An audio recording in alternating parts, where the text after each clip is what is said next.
हरे कृष्णा। आप सभी का बहुत स्वागत है। आज के हमारे अध्याय अध्याय 2 गीता का सारांश। गीता का सारांश इसको कहा जाता है, बहुत ही इंपॉर्टेंट चैप्टर है। अभी तक हमने कल जो चैप्टर 1 देखा था उसमें अलग अलग जो कैरेक्टर्स थे उनका इंट्रोडक्शन हुआ था। हमने जाना था कि कौन किस मेंटेलिटी के साथ वहां पे खड़ा हुआ है और उनकी विचारधारा क्या है, वो क्या चाहते हैं, क्या मतलब भाव है, वो हमने जानने का प्रयास किया था। अभी ये जो चैप्टर 2 है गीता का सारांश बहुत इंपॉर्टेंट है। गीता का सारांश क्यों कहा जाता है? एक्चुअली भगवत गीता को 3 सेक्शंस में डिवाइड किया जाता है। तो 3 सेक्शंस कौन कौन से होते हैं?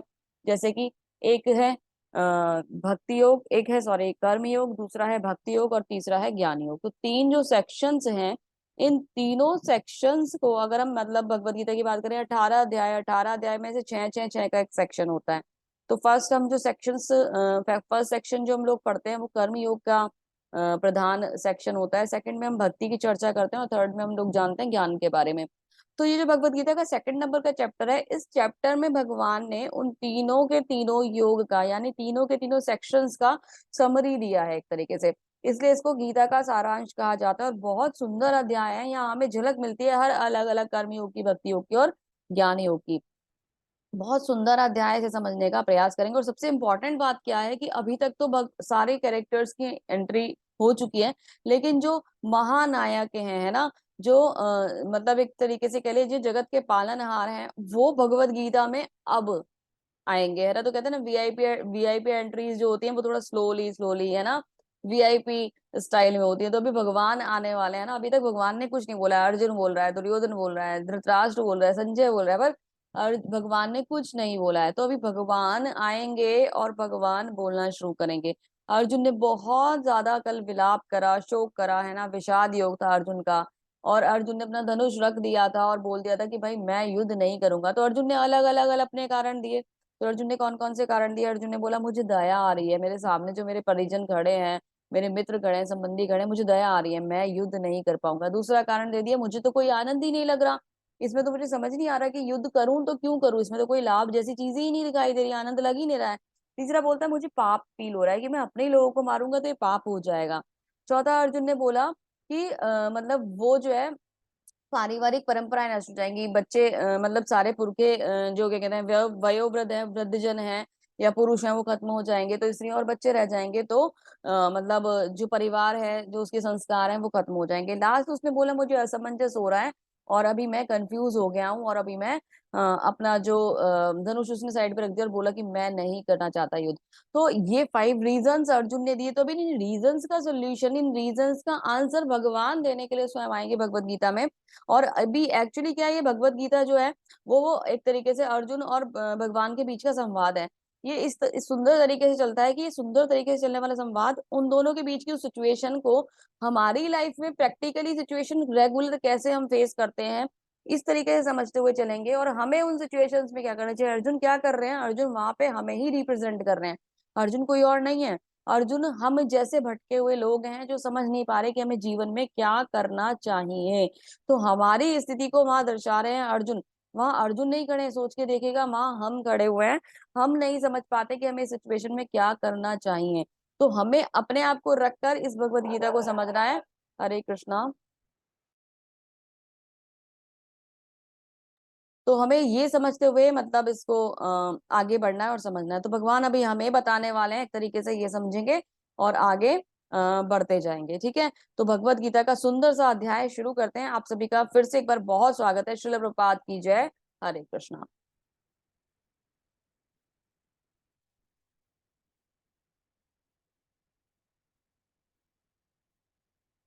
तो संजय से अध्याय शुरू होता है।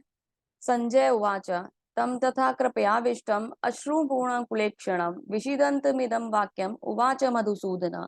संजय ने कहा, करुणा से व्याप्त शोकायुक्त अश्रुपूरित नेत्र वाले अर्जुन को देखकर मधुसूदन कृष्ण ने ये शब्द कहे। अभी भगवान बोलने वाले हैं। संजय बता रहा है किसको? धृतराष्ट्र को, कि उस जो ये करुणामय था, करुणा युक्त था, है ना, करुणा से व्याप्त था, शोकायुक्त था, आंसू उसकी आंखों से बह रहे थे, हतप्रथ था, हताश था, ऐसे अर्जुन को देखकर मधुसूदन कृष्ण ने यह शब्द कहे। तो मधुसूदन कौन है? मधुसूदन भगवान श्री कृष्ण। मधुसूदन भगवान का एक नाम है। मधुसूदन क्यों? मधु नामक दैत्य का वर्धन यानी वध करा था उन्होंने। सूदन मतलब एक तरीके से हत्यारा होता है। मधु नामक जो दैत्य था उसकी हत्या करी थी भगवान ने, तो उसको मधुसूदन कहा गया था। मधुसूदन ने सारा ज्ञान जो था वो चुरा लिया था और उसको लेके भाग रहा था, तो भगवान ने उसकी हत्या करी थी, इससे भगवान का नाम मधुसूदन। और भगवान के ऐसी सुंदर सुंदर, कल मैंने आपको एक नाम और बताया था भगवान का, अच्युत। अच्युत मतलब जो अपने पद से कभी भी नीचे नहीं गिरते। भगवान सारथी बन गए लेकिन भगवान भगवान के पद पे स्थित रहते हैं। तो ऐसे ही सुंदर सुंदर नाम आपको इसमें जानने के लिए मिलेंगे। तो मधुसूदन कह रहा है, मधुसूदन ने ये शब्द कह रहे हैं। तो क्या कहा? अभी भगवान की एंट्री होती है। जहां जहां भगवान का, देखिए आप ये देखिए, जब भी कृष्ण भगवान बोलेंगे तो वहां हमेशा लिखा मिलेगा श्री भगवान उवाचा। कभी भी आपको ना कृष्णा उवाचा या गोविंद उवाचा ऐसा नहीं मिलेगा। तो भगवान भगवान है और हमें श्री भगवान कहकर उन्हें संबोधित किया जाता है। हर जगह आपको इस तरीके से ही देखने के लिए मिलेगा भगवत गीता में। चलिए जानते हैं भगवान के श्रीमुख से क्या निकला। श्री भगवान उवाचा कुतस्त्वा कश्मलमिदं विस्मय समुपस्थितम अनार्य जुष्टम सर्गम कीर्तिकर अर्जुनम। अर्जुन, परमपिता परमेश्वर ने कहा, मेरे प्यारे अर्जुन, ये शुद्धियां तुम पर कैसे आई? वे ऐसे व्यक्ति के लिए तो बिल्कुल नहीं है जो जीवन के मूल्य को जानता हो। वे उच्च ग्रह की ओर नहीं बल्कि बदनामी की ओर लेके जाती हैं। तो अभी क्या कर रहे हैं भगवान? भगवान ने पहला ही शब्द बोला है और क्या कर दिया? अर्जुन को डांट दिया। कहते क्या कर रहे हो अर्जुन तुम? तुम्हें समझ नहीं आ रहा? तुम्हारी बदनामी हो जाएगी। क्यों बदनामी हो जाएगी? क्योंकि अर्जुन कौन है? अर्जुन एक योद्धा है। अर्जुन एक क्षत्रिय है। क्षत्रिय का कर्तव्य क्या होता है? युद्ध लड़ना, युद्ध करना क्षत्रिय कर्तव्य होता है। क्षत्रिय कर्तव्य बिल्कुल भी नहीं होता कि डर कर अपने जो शस्त्र हैं उनको एक तरफ रख दे और बोले नहीं नहीं नहीं नहीं मेरे से नहीं होगा, ये तो मेरे परिजन है, ये तो मेरे संबंधी है, तो साथी। अरे सामने वाली पार्टी में जो भी खड़ा है वो आपका दुश्मन है। आपको युद्ध के उस स्थिति में पहुंच चुके हो तो आपको युद्ध करना ही होगा। हम युद्ध से भाग नहीं सकते। ये बताया क्या जा रहा है? सिचुएशन कोई भी हो, अगर आप एक पोजीशन को होल्ड करके रखते हो तो आपको उस पोजीशन के अकॉर्डिंग डिसीजन लेना ही होगा। जैसे कि अगर एक चोर है और एक पुलिस है, तो चोर मान लीजिए एक भाई और पुलिस एक भाई है, और अगर पुलिस को चोर को पकड़ना है तो वो पुलिस इस समय ये नहीं बोल सकता कि मेरे को, ये मेरा भाई है, मैं कैसे पकड़ूंगा, मैं नहीं कर सकता। अरे भाई आतंकवादी भी है तो भी आपको पकड़ना पड़ेगा, आपको उसको गोली मारनी पड़ेगी, आपको उसको किसी भी तरीके से अरेस्ट करना पड़ेगा, क्योंकि आप अपनी एक तरीके से ड्यूटी को परफॉर्म कर रहे हैं। डजेंट मैटर कि आपका रिलेशन क्या है उस व्यक्ति के साथ। तो यही भगवान क्या कर रहे हैं? अर्जुन को डांट लगा रहे हैं। अर्जुन को बोल रहे हैं अरे तुम ये सोच भी कैसे सकते हो? तुम तो योद्धा और तुम्हें योद्धा की तरह कार्य करना चाहिए। तुम इस तरीके से अपनी बदनामी करोगे आज के बाद, अगर तुमने ऐसा करा तो आज के बाद क्या होगा कि जो आगे आने वाली तुम्हारी पीढ़ियां हैं, जो तुम्हारे साथ लोग हैं, वो क्या कहेंगे? वो बोलेंगे कि एक कायर अर्जुन था जिसने युद्ध करने से मना कर दिया। तो भगवान अर्जुन को खूब अच्छी तरह से डांट रहे हैं। तो जैसे ही भगवान ने अर्जुन को डांटा ना, अर्जुन ने क्या करा? अर्जुन का मोड ही चेंज हो गया। अभी तक जो अर्जुन रोना विलाप करना सब कुछ कर रहा था ना, अर्जुन बदल गया। अर्जुन ने क्या बोला? अर्जुन ने क्या करा? अर्जुन ने भगवान के सामने बैठ गया और भगवान के सामने बैठकर, अभी अर्जुन को समझ में नहीं आ रहा कि मैं क्या करूं क्या नहीं करूं, क्या सही है क्या गलत है। अर्जुन ने क्या करा? अर्जुन ने फुल्ली सरेंडर कर दिया। और ये भगवत गीता का टर्निंग पॉइंट है। रोता हुआ अर्जुन, जो युद्ध नहीं करना चाहता था, सामने परिजनों को देख रहा था, समझ कुछ नहीं आ रहा था, जब स्थिति ऐसी हो गई कि अब मेरे कंट्रोल से बाहर हो चुकी है, मैंने पूरे हाथ पैर मार लिए, मैंने सब कुछ करके देख लिया, मेरे हाथ में अब कुछ नहीं बचा। जब स्थिति ऐसी हो जाए तो उस स्थिति में क्या करना चाहिए? भगवान के सामने जाकर शरणागत हो जाएं, सब कुछ उनके ऊपर छोड़ दें और उनसे कहें कि प्रभु अब जो आप चाहें वो करें, सब कुछ आप पर निर्भर है। ये स्थिति, हमें तो इस स्थिति में आना ही नहीं चाहिए। एक्चुअली हमें इस स्थिति में आने से पहले ही भगवान को सरेंडर कर देना चाहिए। अर्जुन ने कैसे सरेंडर करा, चलिए देखते हैं। कृपया सॉरी कार्पण्य दोषोपहत स्वभावा पृच्छामि त्वां धर्म सम्मूढ़ चेता यशेषयानिश्चितं ब्रूहि तन्मे शिष्यस्तेऽहं चादिमां त्वां प्रपन्नम। अब मैं अपनी कृपण दुर्बलता के कारण अपना कर्तव्य भूल गया हूँ और सारा धैर्य खो चुका हूँ। ऐसी अवस्था में मैं आपसे पूछ रहा हूँ, जो मेरे लिए श्रेयकर हो उसे निश्चित रूप से मुझे बताइए। अब मैं आपका शिष्य हूँ और आपके शरणागत हूँ, कृपया मुझे उपदेश दें। तो अर्जुन ने क्या करा? अर्जुन ने बोला अपनी कृपण दुर्बलता के कारण, अपनी कायरता के कारण मैं अपना कर्तव्य भूल गया हूँ, धैर्य खो चुका हूँ। तो उसने सबसे पहले अपनी कमी बताई, प्रभु मेरे अंदर ये कमी है कि मैं एक तरीके से कृपण हो गया हूँ। जब हम सिचुएशन के अकॉर्डिंग डिसीजन नहीं ले पाते तो हम क्या करते हैं, जैसे अब योद्धा कारक युद्ध करना है तो वो युद्ध नहीं करेगा, तो उसे एक तरीके से युद्ध ना करने के लिए कृपण यानी कंजूस बोला जाएगा। तो वो क्या कह रहा है कि अभी मैं कृपण हूँ, दुर्बलता मेरे अंदर आ गई है, मैं बहुत ज्यादा भटक गया हूँ, मुझे समझ में नहीं आ रहा है, मैं धैर्य खो चुका हूँ। तो इस अवस्था में मैं आपसे पूछ रहा हूँ, क्या पूछ रहा हूँ, जो मेरे लिए श्रेयकर हो वो मुझे बताइए। तो पहला इंपॉर्टेंट पॉइंट, उसने अपनी कमी बताई। दूसरा इंपॉर्टेंट पॉइंट वो क्या कह रहा है, जो मेरे लिए श्रेयकर हो वो मुझे बताइए। वो ये नहीं कह रहा है भगवान मुझे ये चाहिए, भगवान सामने खड़े दुर्योधन को आप एक ही चुटकी में वध समाप्त कर सकते हैं, भगवान प्लीज उसे मतलब मार दीजिए और ये सारा राज्य मुझे मिल जाए और ये जो सारी सेना ये बच जाएगी, मेरे रिश्तेदार बच जाएंगे, आप तो दुर्योधन को खत्म करो और टेंशन फ्री कर दो मुझे। ये नहीं कह रहा है। अगर हम वहां होंगे, अगर हम अर्जुन होते तो हम क्या कहते, भगवान आप ये प्लीज दुर्योधन को हटा दो यहाँ से और ये धृतराष्ट्र को हटा दो, हमारी लाइफ सेटल हो जाएगी, है ना, और ये राज्य में मिल जाएगा, हम ये बोलते हैं। अभी अर्जुन क्या कह रहा है, अर्जुन बोला है प्रभु जो मेरे लिए श्रेयकर हो वो करो। तो हम हमेशा क्या चाहते हैं, प्रेयस जो हमें प्रिय है, और हम हमें चाहिए क्या, हमें ये चाहना होता है जो हमारे लिए श्रेयस हो। तो श्रेयस और प्रेयस का डिफरेंस समझिए। श्रेयस होता है जो भगवान हमारे लिए बेस्ट होता है वो हमें देते हैं, प्रेयस होता है जो हमें प्रिय होता है, जो हम चाहते हैं। तो पूरी जिंदगी हम प्रेयस प्रेयस प्रेयस में निकाल देते हैं, प्रिय में निकाल देते हैं, श्रेयकर को भूल जाते हैं। हम ये भूल जाते हैं कि हमारे लिए जो बेस्ट था वो भगवान ने हमें दिया है, भगवान वो हमें देंगे, हम उसमें भी कमियां निकालने लगते हैं। जबकि हमें भगवान के ऊपर कभी डाउट नहीं करना चाहिए, वो हमें सबसे सुंदर देते हैं। और थोड़ा इंतजार करके अगर देखें ना, और एनालाइजिंग पावर अगर अच्छी हो, तो जो हमारी जिंदगी में होता है वो सबसे सुंदर होता है, उससे सुंदर कुछ और हो ही नहीं सकता था। नजरिया होना चाहिए आपके पास वो देखने का, वो समझने का, ठीक है। तो भगवान से क्या कह रहा है, श्रेय कर दीजिए। अभी क्या कहता है, लास्ट में बोलता है कि मैं अब आपका शिष्य हूँ, आपके शरणागत हूँ, कृपया मुझे उपदेश दें। तो कैसे जा रहा है अर्जुन भगवान के पास, अर्जुन भगवान के पास किसी मित्र के रूप में, सगा के रूप में, संबंधी के रूप में नहीं जा रहा है। अर्जुन भगवान से कह रहा है अभी मैं आपका शिष्य हूँ, आप मेरे प्लीज गुरु बन जाइए। तो अर्जुन भगवान को ये कह रहा है। साथ में क्या कहता है, मैं शरणागत हूँ। शरणागत का मतलब टोटली सरेंडर, उसने अपने आप को टोटल भगवान के चरणों में समर्पित कर दिया। शरणागत का मतलब क्या होता है कि जो आपकी शरण में आ जाएगा, भगवान किसी को भी नकार सकते हैं लेकिन शरणागत को तो नकार नहीं सकते ना। आप देखिए किसी की भी, मतलब जैसे आपका कोई फ्रेंड है ना, आप उसके पास जाते हैं, आप उससे कहते हैं कि फ्रेंड नहीं भी है, आप किसी को देखते हैं, आप बोलते हैं कि मैं तुम्हारा फ्रेंड हूँ, मैं तुम्हारा फ्रेंड हूँ, मैं तुम्हारा फ्रेंड हूँ, वो आपको फ्रेंड नहीं बनाएगा, है ना, उसकी मर्जी है, बनाएगा नहीं बनाएगा उसकी मर्जी है। लेकिन अगर आप ये बोले किसी को कि मैं तुम्हारा दास हूँ और मैं तुम्हारी सेवा करना चाहता हूँ, तो कोई मना नहीं करेगा, है ना। शरणागत को तो हर एक कोई स्वीकार कर सकता है। तो शरणागति इतनी सुंदर है। एक मैं स्टोरी देख रही थी, उसमें ना श्रीमती राधा रानी अपनी सखियों के संग विहार कर रही थी।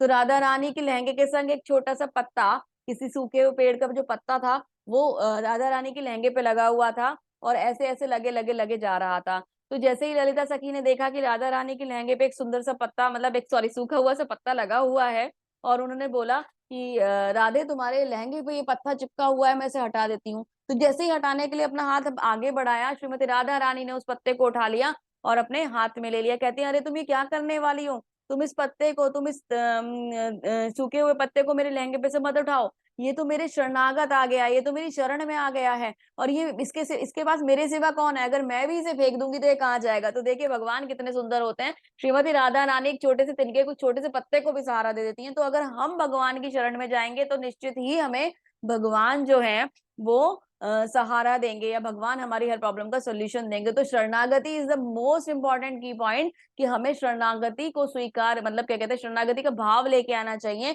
और उस भाव से जब हम भगवान के शरण में जाएंगे तो निश्चित ही भगवान हमें स्वीकार करेंगे। As a doctor, as a teacher, as a engineer जब भी हम जाएंगे, प्रभु मैंने ना इंजीनियरिंग कर ली है, मेरा जॉब नहीं हो पा रहा है, भगवान करा दो ना। तो आप इंजीनियर बन के जा रहे हो, एक डॉक्टर बन के जा रहे हो, एक हस्बैंड बन के जा रहे हो, एक वाइफ बन के जा रहे हो, है ना। आप क्या बन के जाओ, आप एक भक्त बन के जाओ, दास बन के जाओ भगवान का। भगवान आपका दास हूँ, मेरे जीवन में जो भी कुछ हो सकता है वो अब आपकी कृपा से हो सकता है, कृपया करके इस जीवन की डोर को संभाल लीजिए, इस रथ को संभाल लीजिए, जैसे अर्जुन को उतारा है वैसे मुझे भी उतार दीजिए। तो फीलिंग जो होनी चाहिए वो ये वाली होनी चाहिए। जब इस फीलिंग के संग हम भगवान की शरण जाते हैं तो भगवान निश्चित ही हमें हर प्रकार से सहयोग करते हैं। तो ये फीलिंग है यहाँ पर इस क्या बोलते हैं श्लोका की, जिसको समझना बहुत इंपॉर्टेंट है। और अगर आप मतलब ये जो पॉइंट है, इसको समझ जाते हैं तो हमारे जीवन की सारी समस्याएं इमीडिएट खत्म हो जाएंगी। भगवत गीता को शायद आपको आगे सुनने की भी जरूरत ना पड़े, सुनने का तो सुनिएगा तो पूरी, लेकिन एक पॉइंट ये है कि अगर आपने इसको समझ लिया तो वो आपको जिंदगी में सब कुछ समझ में आ गया कि हमें भगवान का दास बन के इस जीवन को बिताना है। आगे बहुत सुंदर तरीके से इस बात को हम लोग और डिफाइन करेंगे, आगे अलग अलग चैप्टर्स में ये बात आती है, लेकिन इंपॉर्टेंट है यहाँ से भगवत गीता बदल जाती है। तो अर्जुन ने शरणागति स्वीकार कर ली है ना। चलिए आगे चलते हैं। इसमें एक्चुअली क्या है तात्पर्य में प्रभुपाद जी यहाँ ये भी बताते हैं कि ये हमें मैनेज, ये हम कर कैसे पाएंगे। तो उसके लिए हमें सही प्रकार से रास्ता दिखाने के लिए, मार्ग दिखाने के लिए हमारे पास हमारे गुरु महाराज होते हैं ना, वो हमें बताते हैं कि हमें किस तरीके से धीरे धीरे धीरे करके भगवान की शरण में पहुंचना है। क्योंकि सिस्टम तो हमें पता ही नहीं ना, जब भी आपको ग्रेजुएशन करना है तो आपको सबसे पहले स्कूल में एडमिशन लेना पड़ता है ना। आपको फर्स्ट नर्सरी भी करनी है तो आपको स्कूल में तो जाना ही पड़ेगा ना। तो पहले स्कूल जाते हैं हम लोग, एडमिशन लेते हैं, फिर वहां पे टीचर्स हमें सिखाते हैं, तब हम लोगों के पास वो सर्टिफिकेट आता है कि हमने नर्सरी करा, फर्स्ट करा, सेकंड करा, जो भी था वो हमारे पास सर्टिफिकेशन आने शुरू हो जाते हैं। तो हमारी एजुकेशन शुरू हो जाती है। उस एजुकेशन को शुरू करने के लिए हमें पहले गुरु के पास यानी टीचर के पास जाना होता है। ठीक है, तो अर्जुन किस प्रकार से देखिए हाथ जोड़कर खड़ा हो गया और भगवान से कह रहा है कि भगवान मैं आपकी शरण में हूँ। अर्जुन का भाव देखिए, अर्जुन का एक तरीके से फीलिंग ही बिल्कुल चेंज हो गई है। जो अभी तक बहुत गुस्से में था अर्जुन, गुस्से में नहीं सॉरी शोक में था अर्जुन, वो बदल गया। अभी अब भगवान के शरणागत जाना है, भगवान भगवान बोल रहे हैं, भगवान होते कौन है पहले तो यही जानना जरूरी होगा ना कि भगवान कौन है। क्या हम किसी को भी भगवान मान सकते हैं? कोई भी भगवान हो सकता है? या कोई भी आके हमसे कह देते हैं मैं भगवान हूँ? कोई भी साधु वगैरह लोग आते हैं ना, जैसे कि जो कुछ लोग मतलब साधु, डेफिनेटली साधु भगवान तो नहीं हो सकते, लेकिन जो आते हैं और वो अपने आप को भगवान बोलते हैं, तो क्या हम हर एक को भगवान मान के बैठ जाएं या किसी को भी भगवान मान लें? वो है कौन, उन्हें समझा कैसे जा सकता है? तो भगवान का मतलब क्या है? ऐश्वर्यस्य समग्रस्य वीर्यस्य यशस्य श्रिया ज्ञान वैराग्य यश्चैव शषणा भग इति रणा। तो जिनके अंदर ये छह गुण होते हैं, कौन कौन से? ऐश्वर्य, वीरता, यश, धन, ज्ञान, वैराग्य।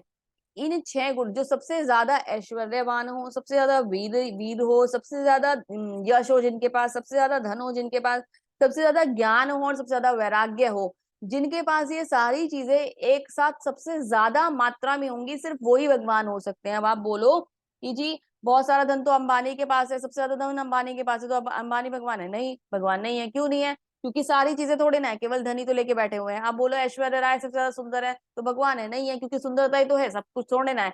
भगवान वो है जिनके पास सब कुछ सबसे ज्यादा मात्रा में है। ये सिक्स की सिक्स क्वालिटीज। आप ज्ञान की बात करो तो भगवान से ज्यादा ज्ञानी कोई नहीं है। आप वैराग्य की बात करो तो आप ये देखो भगवान ने बचपन से सब कुछ छोड़ा है। जन्म लेते ही, प्रकटे लेते ही माता पिता को छोड़ दिया। नंद बाबा के यहाँ पले नंद बाबा को छोड़ दिया। नंद बाबा से आगे सखी जितने भी गोप गोपियां थे, राधा थी, उन सबको छोड़ दिया। सबको छोड़ के अपने कर्तव्य पे आगे बढ़ते चले गए। बढ़ते बढ़ते बढ़ते बढ़ते मतलब एक जगह कभी रुके ही नहीं, हमेशा सब कुछ त्यागते रहे और अपने कर्तव्य को पूरा करते रहे, लीलाओं को पूरा करते रहे।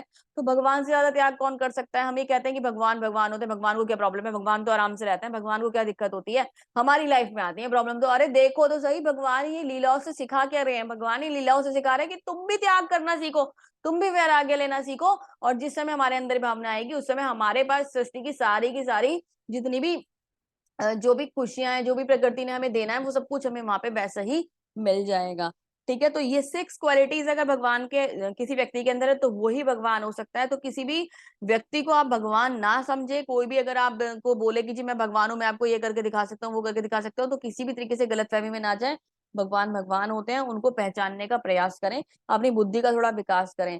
तीन सेक्शंस में मतलब यहाँ डिवाइड करा गया है कि हम भगवान को जब हम पहचानना चाहते हैं तो पहचानेंगे कैसे? अभी हमें भगवान तो पता नहीं भगवान कैसे हैं, तो उनके लेवल को पहचानना चाहिए, है ना।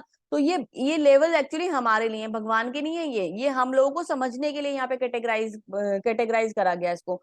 तो हम भगवान को तीन प्रकार से देख सकते हैं अगर हमारी सही दृष्टि होगी तो। कैसे कैसे रूप में देख सकते हैं हम? पहले उसे उन्हें ब्रह्म ज्योति के रूप में देख सकते हैं, है ना। फिर हम परमात्मा के रूप में देख सकते हैं, फिर हम परमेश्वर के रूप में देख सकते हैं। जैसे अभी यहाँ एक ब्लैंक स्क्रीन है, ठीक है, तो कृष्ण कौन है? अभी ये ब्लैंक स्क्रीन है, ठीक है, यहाँ हमें कुछ नहीं दिखाई दे रहा, बस एक मतलब क्या कहते हैं बादल वगैरह इस तरीके से दिखाई दे रहा है। ठीक है, तो यहाँ कुछ नहीं है। धीरे धीरे धीरे हमें क्या दिखाई देता है? अगर हमारी दृष्टि, हम लोग क्या करते हैं, फोकस अच्छा करते हैं, तो वहां एक पेड़ दिखाई देता है। पेड़ के ऊपर एक पक्षी है जो बैठ के फल खा रहा है, तो फोकस और सही करेंगे तो वो दिखाई देगा।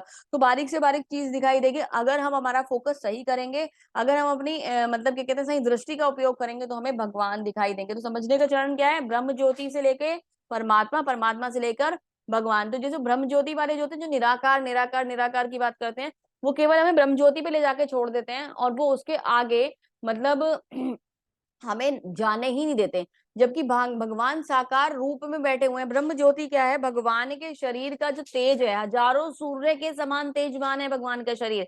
जब भगवान को, जैसे भगवान जब कभी जाते हैं कहीं आते हैं, तो भगवान इतना सूर्य का तेज होता है, इतना तेज होता है कि हजारों सूर्य चमक जाएंगे तो भी वो तेज मतलब हजारों सूर्य का तेज भी फीका होगा, उतना तेज भगवान के अंदर है। वो जो तेज है, वो ज्योति के रूप में हमें, ब्रह्म ज्योति के रूप में हमें दिखाई देता है। वो स्टेज फर्स्ट स्टेज होती है। जैसे निराकारवादी जो लोग होते हैं, वो नहीं, उसी को भगवान मान लेते हैं और आगे की तरफ बढ़ते ही नहीं है। वहां एक तरीके से हम रुके हुए हैं। हमारा, हम आगे जा सकते थे, हमने क्या करा, हमने ना बस प्राइमरी स्कूल पढ़ लिया, हमें ये पता ही नहीं जूनियर स्कूल भी कुछ है, हमें ये पता ही नहीं कि हायर सेकेंडरीज भी है, सेकेंडरीज भी है, ग्रेजुएशन भी है। हम वहीं रुक गए, पीछे ही रुक गए। हमें तो पता था बस एबीसीडी सीखा और वहीं रोक के बैठ गए। हमें पता ही नहीं कि आगे तो इतना सब कुछ है, हमारी तो यूनिवर्सिटी पूरा हमारे लिए वेट कर रही है, और हम छोटा सा वो ट्रेलर देख के बैठ गए। तो निराकार में जो लोग जाते हैं, वो इस प्रकार से एक अधूरी चीज को लेकर बैठ जाते हैं। आगे परमात्मा के रूप में भगवान हमारे हृदय में विराजमान है। भगवान ने हमें यहाँ पे भेज दिया है, हम यहाँ आ गए हैं, लेकिन भगवान ने हमें अकेला नहीं छोड़ा है।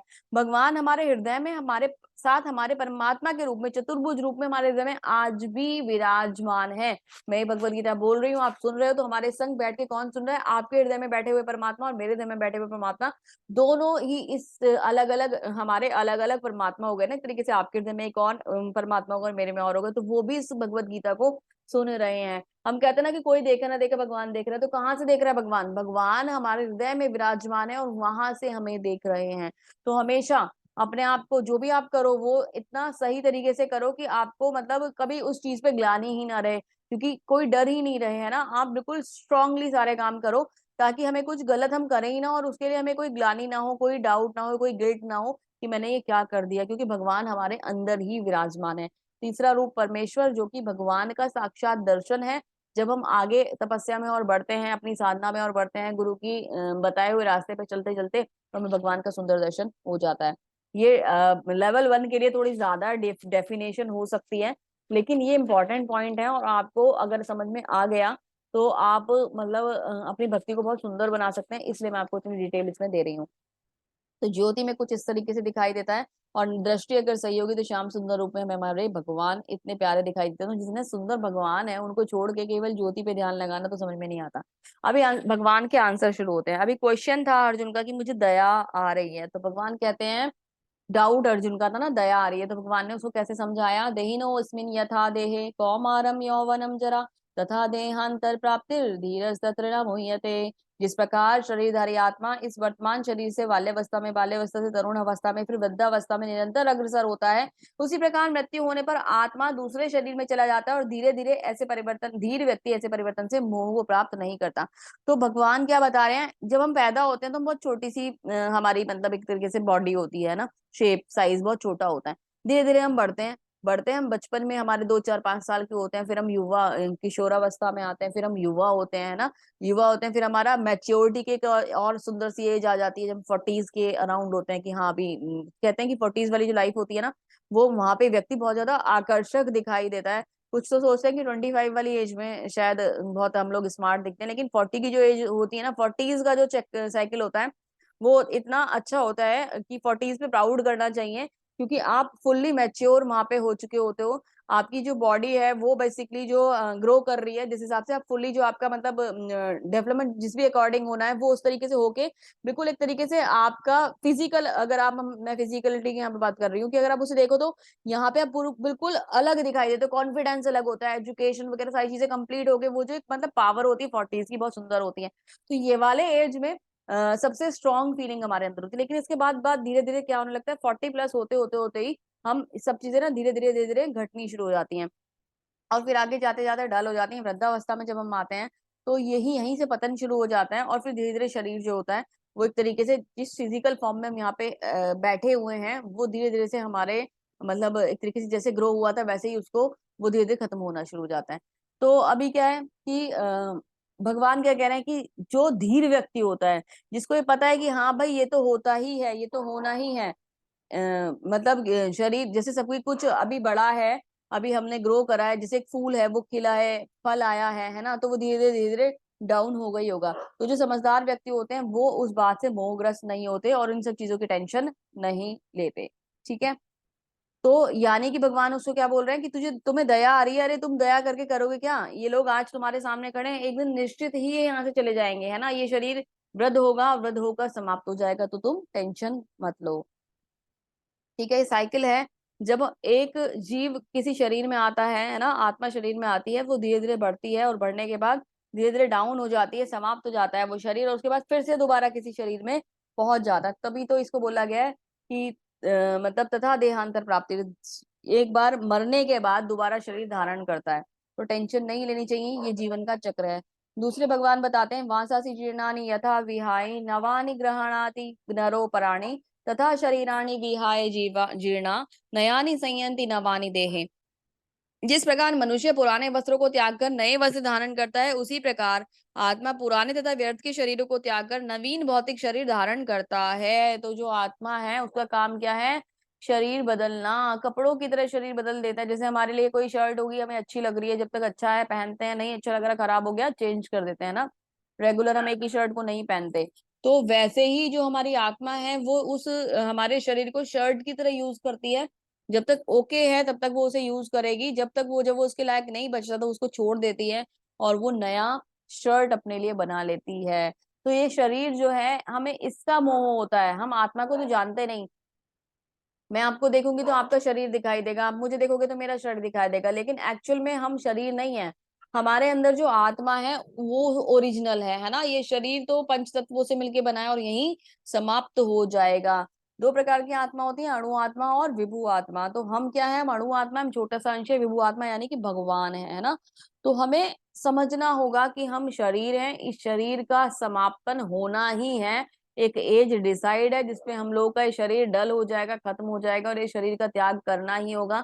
जिस व्यक्ति ने इस बात को समझ लिया, वो दया वाली तो फिर उसकी फीलिंग ही खत्म हो जाएगी, क्योंकि शरीर से अटैचमेंट खत्म हो जाएगा। आत्मा हमेशा जीवित है। तो कभी ये मत सोचना कि ये व्यक्ति आज था और कल नहीं, मतलब आज है और कल नहीं होगा। ये सोचने की आवश्यकता नहीं, वो हमेशा रहेगा, क्योंकि जीव जो है, वो जो आत्मा है, वो कभी मरने वाली नहीं है, बस शरीर दिखना बंद हो जाता है। आगे क्या कहते हैं भगवान? नैनम छिन्दन्ति शस्त्राणि नैनम दाहति पावका न चैनम क्लेदयन् तापो न शोषयति मारुतः। ये आत्मा ना तो कभी मरता है, ना तो आत्मा ना तो कभी किसी शस्त्र द्वारा खंड खंड किया जा सकता है, न अग्नि द्वारा जलाया जा सकता है, न जल द्वारा भिगोया जा सकता है, न वायु द्वारा सुखाया जा सकता है। ठीक है, तो आत्मा जो है उसके ऊपर किसी भी प्रकार से किसी भी चीज का असर नहीं होता। जैसे कि हम नहाते हैं तो हम भीग जाते हैं ना, फिर हम अपने आप को सुखाते हैं तो हम सूख जाते हैं, बारिश में हम भीग जाते हैं, फिर हम सुखाते हैं, हम सूख जाते हैं। अगर हम कोई भी आग पे, जैसे गैस पे ही समझ लीजिए कोई काम कर रहे हैं, या हम धूप में निकलते हैं तो हमें तपन होती है ना, स्किन हमारी जलने लगती है। अगर हम किसी ठंडी जगह हिल स्टेशन पे चले जाते हैं, बर्फ बर्फ पड़ रही होती है तो वहां ठंडा लगने लग जाएगा। तो सारी फीलिंग्स किसको हो रही है? हमारे शरीर को हो रही है। आत्मा ना भीग रही है, ना सूख रही है, ना जल रही है। शरीर जल जाएगा अगर, जब हमारा शरीर का संस्कार होता है, एक्चुअली आत्मा तो पहले ही निकल चुकी होती है, तो जलता वो सिर्फ शरीर है ना। तो आत्मा वहां नहीं, आत्मा का तो कुछ बिगड़ ही नहीं रहा है, आत्मा पे कोई असर पड़ ही नहीं रहा है, सारा असर ही इस शरीर पे पड़ रहा है। तो ये शरीर ही दिखाई दे रहा है और शरीर ही समाप्त होता है। तो मोह शरीर से है, आत्मा से नहीं है। हम लोग क्यों परेशान होते हैं? क्योंकि ये शरीर से अटैचमेंट है हमारा, हम इसको मान रहे हैं कि ये व्यक्ति है, जबकि व्यक्ति कौन है? वो आत्मा है।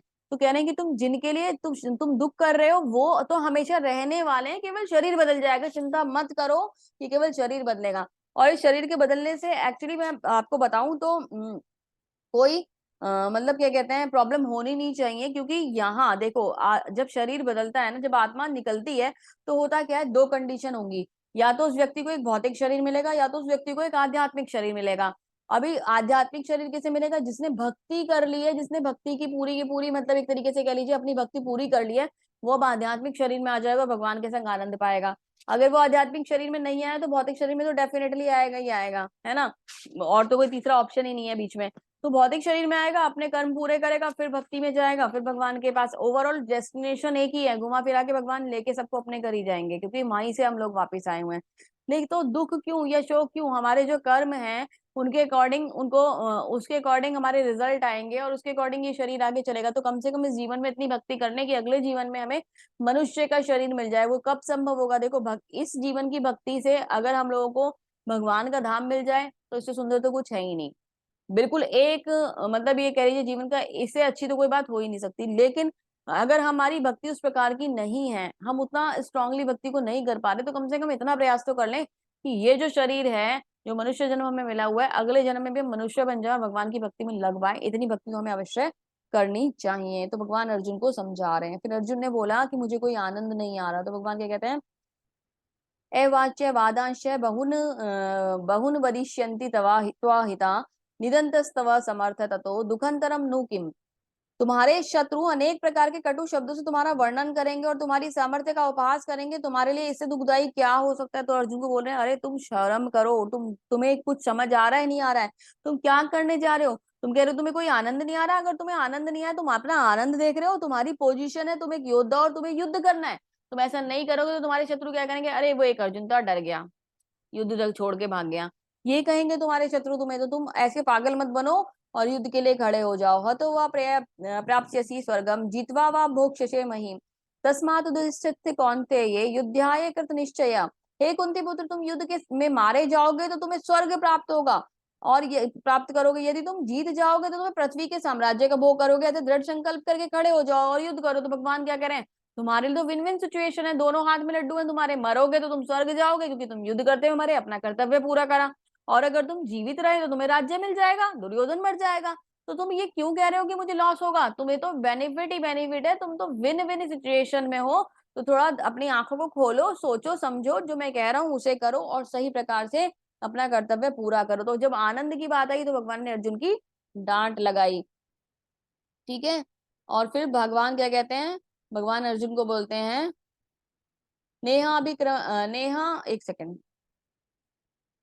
हाँ, तो अभी थर्ड चीज क्या थी, अर्जुन बोलता है कि पाप, पाप हो जाएगा, ये पाप हो सकता है ना, मैंने सामने वालों को मार दिया तो ये पाप हो जाएगा। तो भगवान क्या कहते हैं, नेहा अभी क्रमानाशो अस्ति प्रत्यवायो न विद्यते स्वल्प स्वल्प मत्स्य धर्मस्य त्रयते मयोतो भयात।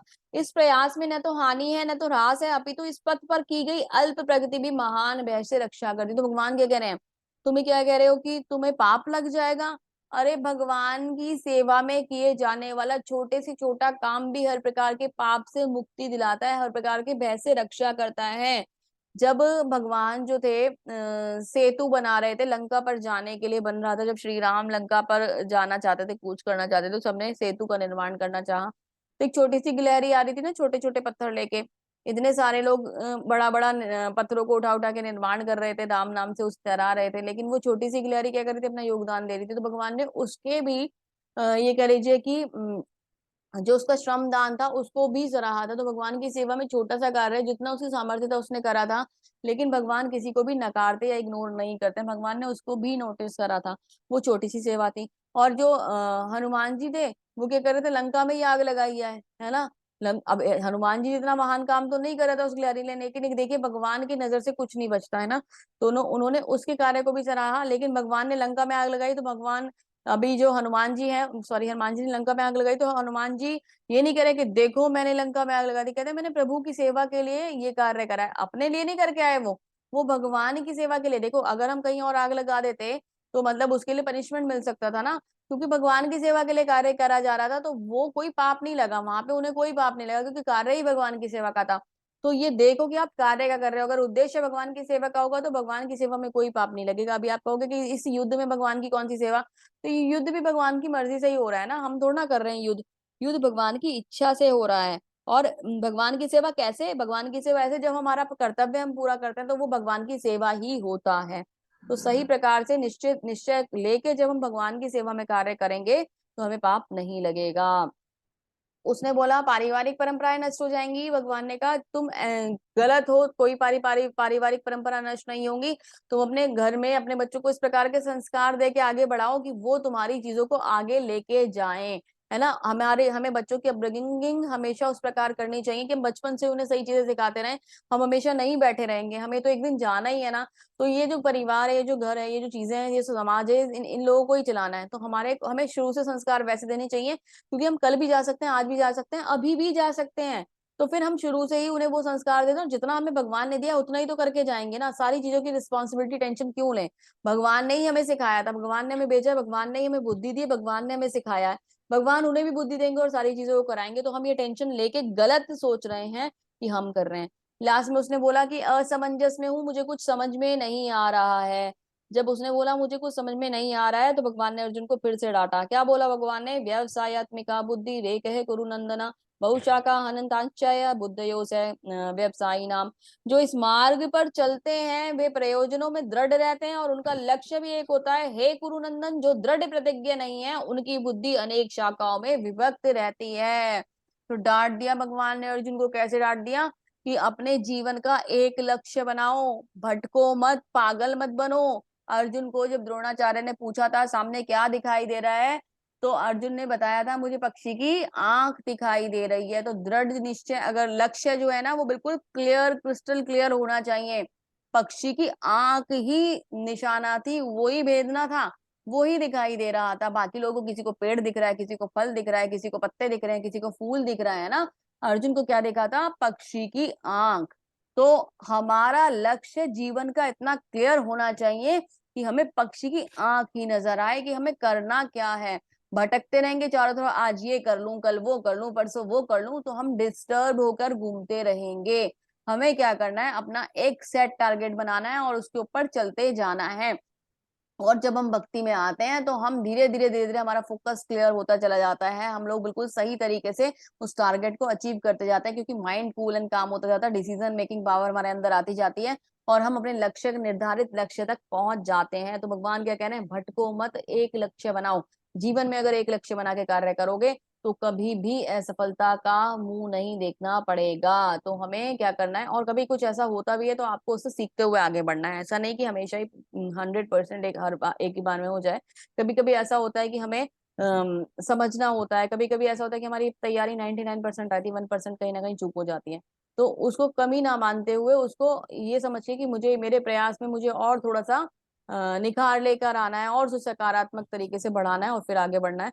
तो उसको करते हुए आगे बढ़िए और कभी भी डिमोरलाइज फील मत कीजिए, है ना।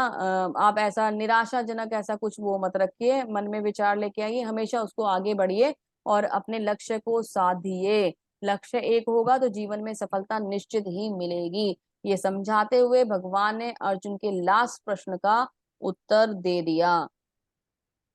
त्रैगुण्य विषया वेदा निस्त्रैगुण्यो भाव अर्जुना निर्द्वंदो नित्य सतवस्थो निर्योग क्षेम आत्मवान।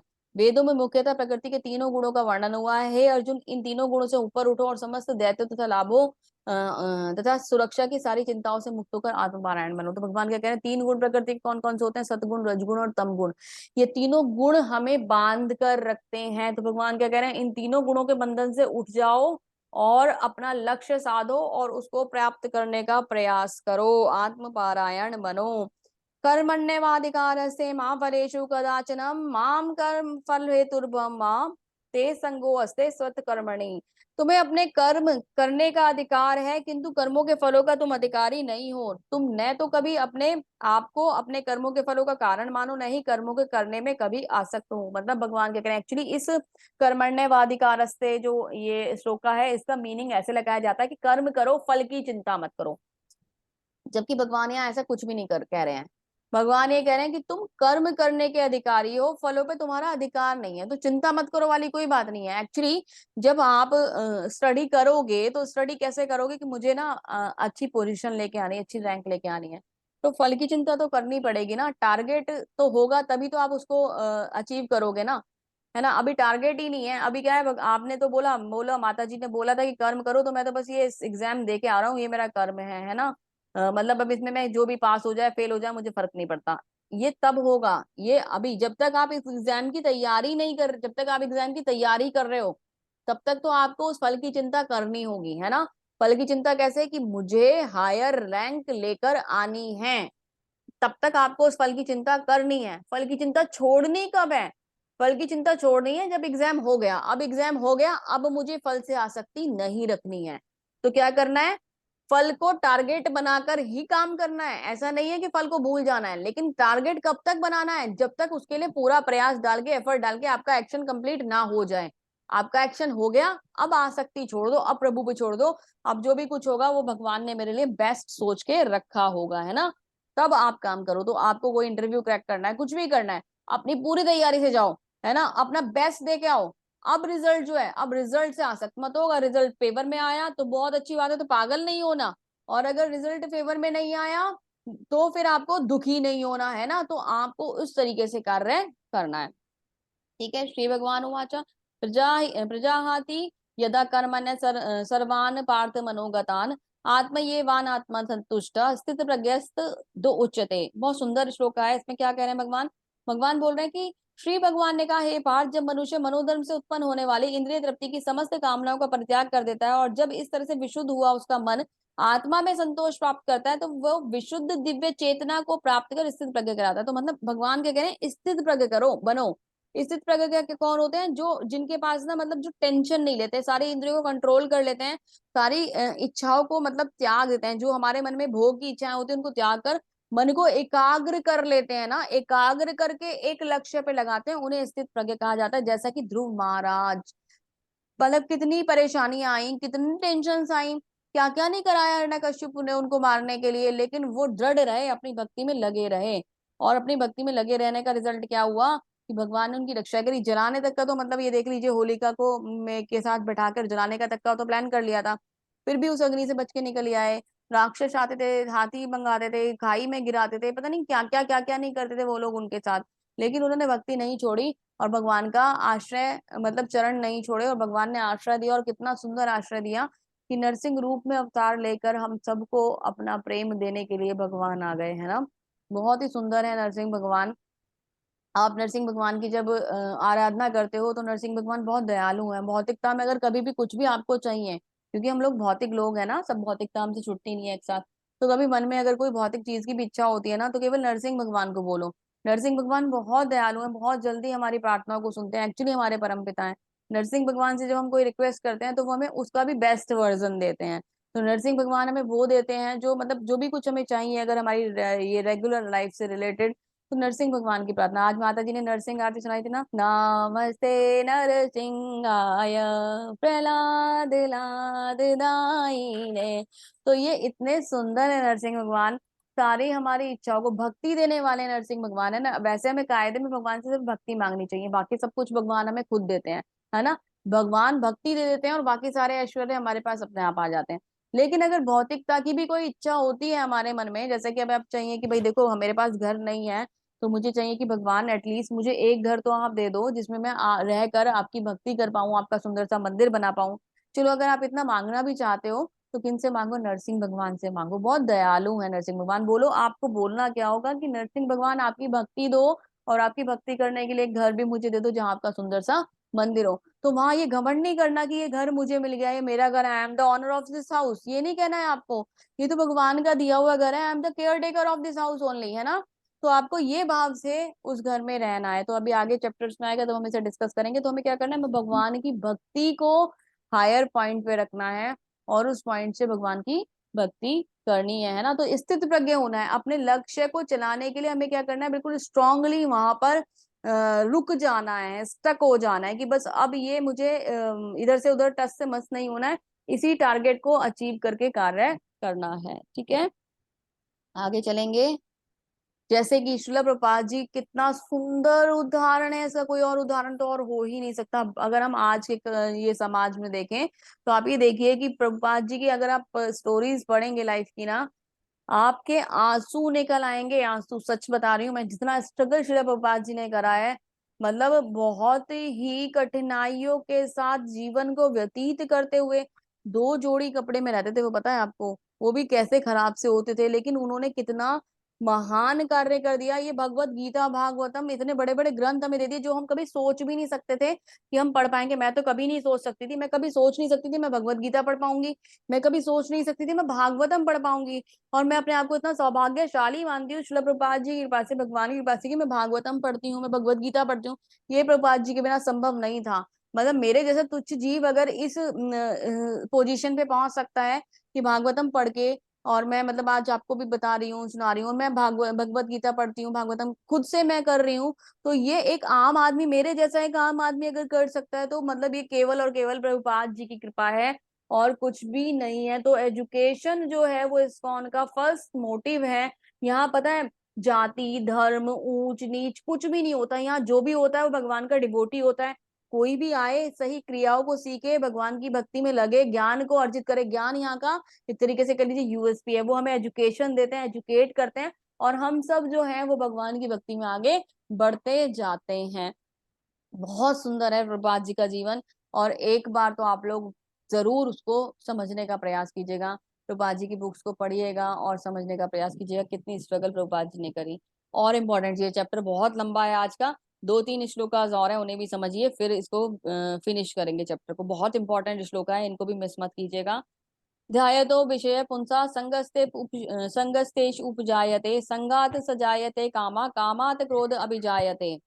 दोनों को एक साथ समझाऊंगी। क्रोधाद भवति सम्मोहा, सम्मोहात स्मृति विभ्रमा, स्मृति भ्रमा भ्रशांश बुद्धिनाशो, बुद्धिनाशात प्रणश्यति। तो क्या कह रहे हैं, एक्चुअली क्या होता है, इंद्रिय विषयों का चिंतन करते हुए मनुष्य को की उसमें आसक्ति हो जाती है। अब हम भटकते कैसे हैं, हमारे अंदर हमारी इंद्रियां हैं वो हमें भटकाती हैं। हम क्या करते हैं, विषयों का चिंतन करते हैं, उसमें आसक्त हो जाते हैं। आसक्ति के होती है, उससे तो काम उत्पन्न होता है, लस्ट हमारे अंदर आता है ना। उससे अगर हमारी इच्छाएं पूरी नहीं होती तो हमारे अंदर क्रोध आता है ना। और क्रोध के बाद क्या होता है, हमारी पूर्ण हमें भ्रम उत्पन्न हो जाता है, हमें गुस्से से पागल हो जाते हैं जब हमें हमारी मन की चीज नहीं मिलती। उससे क्या होता है, बुद्धि की स्मृति चली जाती है, मेमोरी खत्म हो जाती है, बुद्धि खो जाती है, हतप्रद हो जाते हैं, और फिर भौतिकता के पूल में गिर जाते हैं। अरे ये नहीं मिला तो कुछ नहीं मिला, जीवन खत्म हो गया, ये तो मुझे चाहिए ही था, मेरा जीवन कैसे बीतेगा।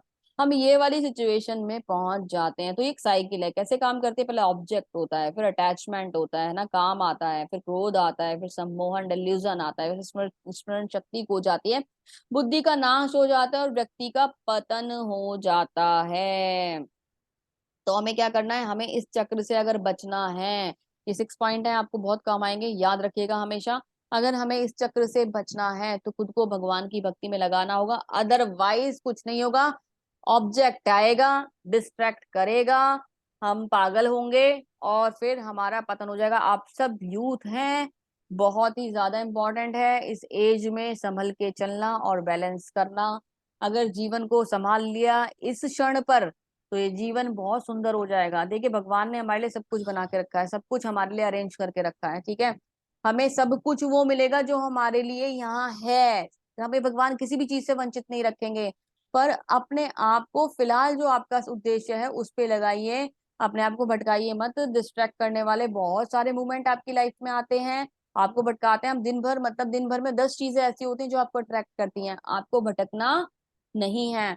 आपको जीवन का उद्देश्य पूरा करना है, पहले खुद को उस लायक बना लीजिए, फिर दूसरी तरफ जाइए। और दूसरी बात ये देखिए कि कुछ चीजें तो बिल्कुल ही गलत है, जैसे एडिक्शंस की अगर हम बात करें, स्मोकिंग है, अल्कोहल है, ये सब चीजें बहुत गलत है। अभी जीवन मतलब इसमें क्या होता है, यूथ डाइवर्ट हो जाता है ना, और गलती से गलत ट्रैक पे चला जाता है, और फिर जीवन पूरी तरीके से खत्म हो जाता है। मैंने बहुत सारे ऐसे बच्चे देखे हैं जो बहुत अच्छी अच्छी फैमिलीज से आते थे, फैमिलीज की बहुत सारी मतलब ये कह लीजिए कि उनके संग एक्सपेक्टेशन थी, वेल एजुकेटेड, सब कुछ बहुत अच्छा, और इन चीजों ने उनको बेकार कर दिया और आज इधर से उधर भटक रहे हैं।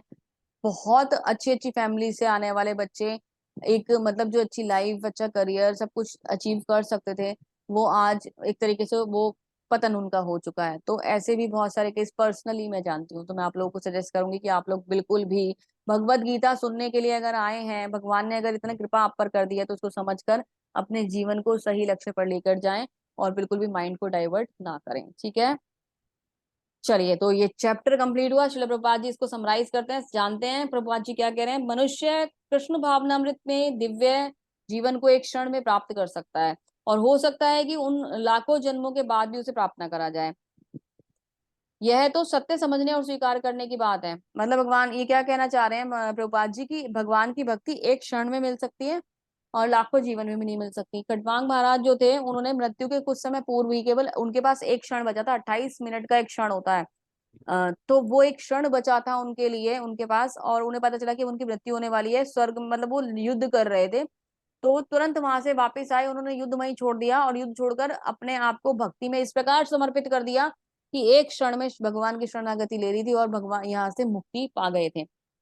इस जीवन का अंत होने से पूर्व यदि कोई कृष्ण भावना भावित हो जाए तो उसे तुरंत ब्रह्म निर्वाण अवस्था प्राप्त हो जाती है। भगवत धाम तथा भगवत भक्ति के बीच कोई अंतर नहीं है, क्योंकि दोनों चरम पद हैं।